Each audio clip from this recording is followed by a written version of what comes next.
Waktu pas kita gaming tes handphone ini kan overheat tuh, tapi sekalinya update, masa gini doang?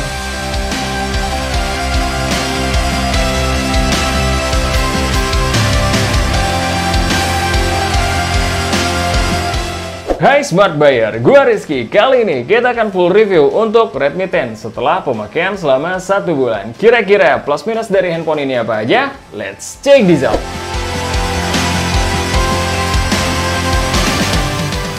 Pengalaman sebulan dengan HP ini untuk desainnya berasa deja vu sih. Secara sekilas, kalau kita nggak tegesin banget, tampilannya mirip-mirip dengan Poco X3 GT.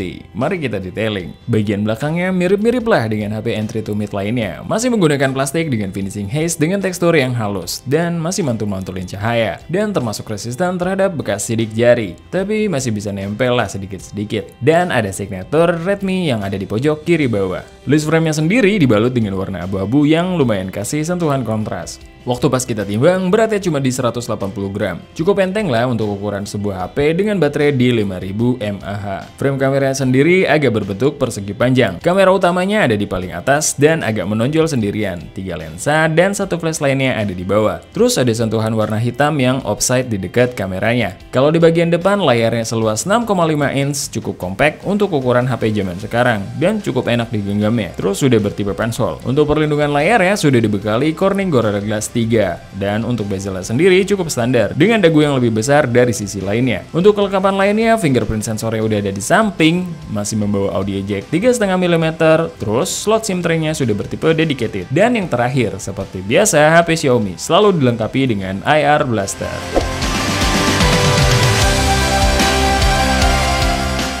Kalau untuk experience kita selama sebulan ini di sisi layar yang sudah di Full HD+, ya so-so lah. Layaknya layar-layar Xiaomi lainnya, warnanya agak lebih anyep kalau dibandingin dengan HP yang di kelasnya. Entah pakai panel yang murah atau engineer-nya yang sense of kalibrasinya agak kurang gimana gitu. Tapi kalau untuk dipakai scroll menu ataupun penggunaan di media sosial, udah mantep banget sih karena refresh rate-nya juga udah di 90Hz. Untuk tes controllable area, semua area layarnya udah bisa diakses dan gak ada bagian yang delay. Untuk dukungan sentuhannya sendiri sudah bisa support di 10 jari dan waktu pas kita rapid touch ada potensi delay. Kalau untuk speakernya udah sangat lumayan lah, dengan harga segini udah dapat stereo walau bukan typical sound yang high res, setidaknya pengalaman kiri dan kanannya sama. Stagingnya juga bisa dibilang lumayan lah, dan ini penting buat gamer. Once kalau kalian main tanpa headset, bisa lah dikit-dikit bedain step. Typical suaranya banyak di sisi bass, mid sama treble-nya agak tenggelam, tapi vokalnya lumayan clear.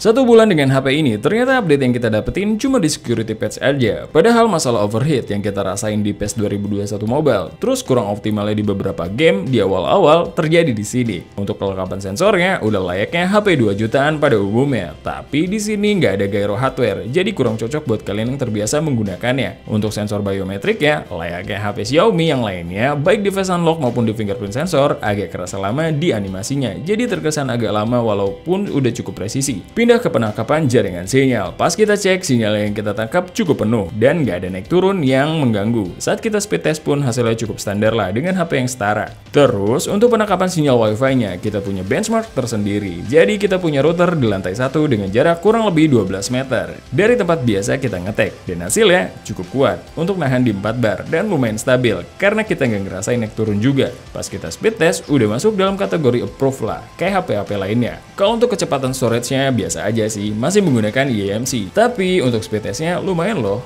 udah di 13 ribuan.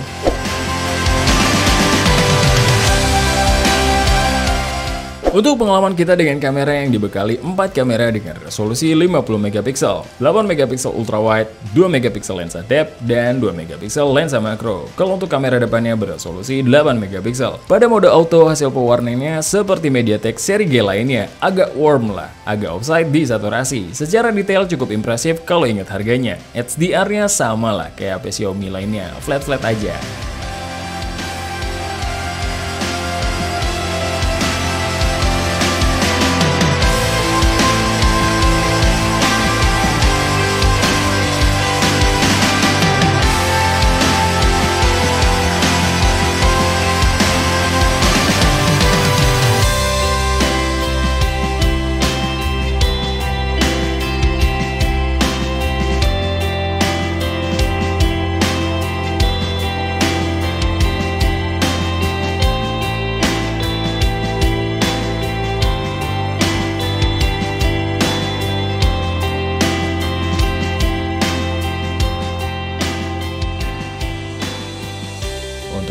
rate-nya secara detail emang turun, tapi warnanya lebih cakep loh dari mode aslinya.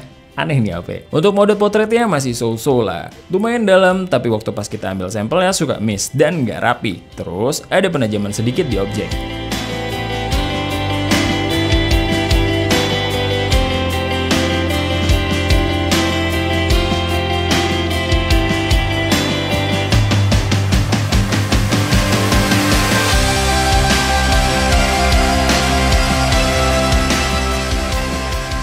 Untuk kondisi low light, detailnya jelas abis di sini dan banyak noise kayak HP 2 jutaan lainnya, tapi warnanya tuh bagus. Dan kita cukup suka. Yang jadi masalah saat menggunakan night mode-nya, hasilnya walau agak lebih terang, tapi warnanya jadi aneh dan malah nggak menarik sama sekali. Mana detailnya nggak lebih baik juga.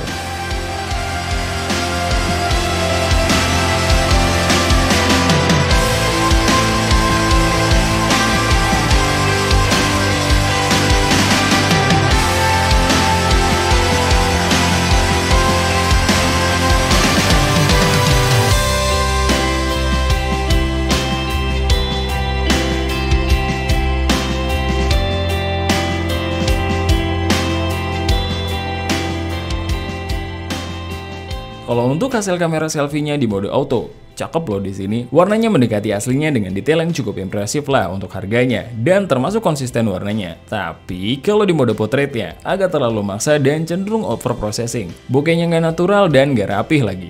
Untuk perekaman videonya, baik di kamera depan dan di belakang, cuma bisa merekam di 1080p 30 fps tanpa IIS. Hasilnya udah pasti nggak stabil, detailnya juga kurang lah. Kalau kalian mau pakai, make sure kalian benar-benar dapat cahaya yang bagus. Ini 1080p 30 fps Redmi Note 10 Redmi 10 sorry. Untuk hasil perekaman kamera depannya juga nggak terlalu jauh berbeda. Kalau nggak stabil itu udah pasti, tapi warnanya masih cakep dengan detail yang sedang-sedang aja lah. 1080p 30 fps Redmi 10 lupa Redmi 10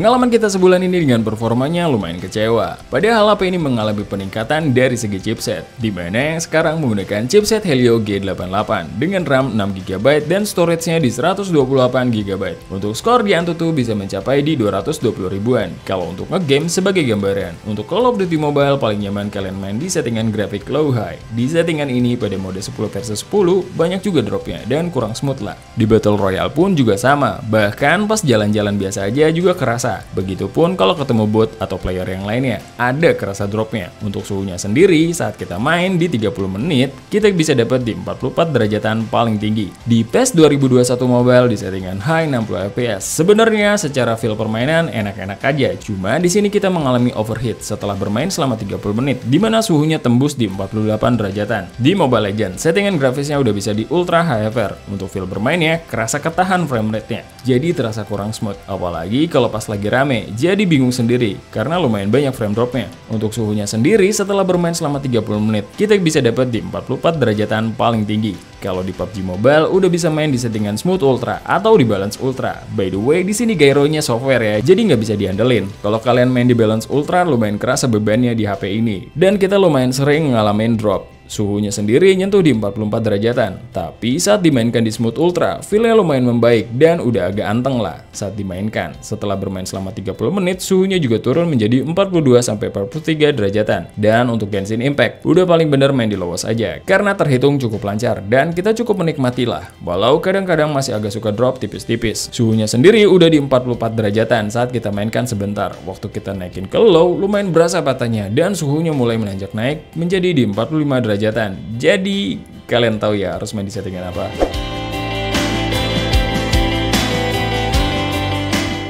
Kalau pengalaman kita sebulan ini dengan baterainya standar-standar aja lah untuk ukuran HP dengan baterai di 5000 mAh. Untuk dipakai harian tanpa nge-game udah cukup kok, cuma agak boros lah. Sebagai gambaran untuk main game dengan speaker full, brightness-nya 80% dan refresh rate-nya kita lock di 90Hz. Untuk bermain Call of Duty Mobile selama 30 menit di settingan low high, baterainya berkurang 9%. PES 2021 Mobile di settingan high 60 fps selama 30 menit juga, baterainya berkurang 10%. Mobile Legends di Ultra HFR selama 30 menit, baterainya berkurang 9%. PUBG Mobile di settingan Smooth Ultra selama 30 menit juga baterainya berkurang 9%, dan Genshin Impact selama 30 menit dengan settingan lowest baterainya berkurang 13%. Untuk kecepatan pengecasannya sendiri, penerimaan dayanya sebenarnya cuma di 18 watt, tapi kepala chargernya udah di 20 watt. Dan untuk waktu pengecasannya dari 1 sampai 100% kita butuh waktu di 2 jam 6 menitan. HP ini dengan segala plus minusnya udah bagus banget, cuma untuk spesifik users tahan dulu ya. Dari sisi desain, HP ini termasuk yang catchy lah, dengan bentuk yang simple, compact, dan elegan. Dari segi displaynya, walau bukan layar yang tervibrance, tapi Full HD Plus-nya dengan refresh rate di 90Hz, it's still deal. Ditambah speaker yang udah stereo, makin meyakinkan kalau HP ini dibuat untuk multimedia. Konektivitas jaringan internetnya, baik kartu maupun wifi gak ada masalah sama sekali. Kameranya ya so-so lah, gak bisa dibilang bagus banget, tapi secara fitur HP ini lengkap. Kalau kalian mau pakai HP ini untuk gaming, cari yang lain dulu aja deh ya. Belum waktunya dilirik HP ini kalau masih gini-gini aja.